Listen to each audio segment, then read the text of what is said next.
hindi na pa ako nagpipigil.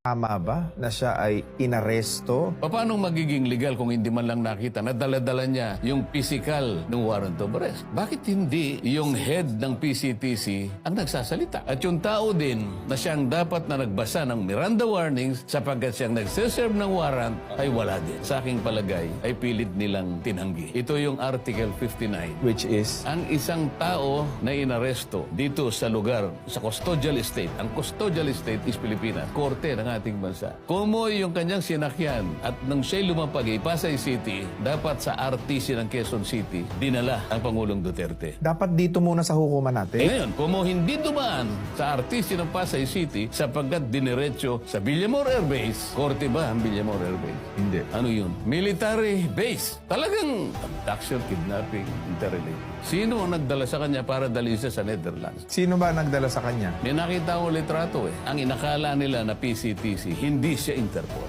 Bakit siya yung sumama? Bakit hindi si General Alcantara? Illegal ang pagkakahuli.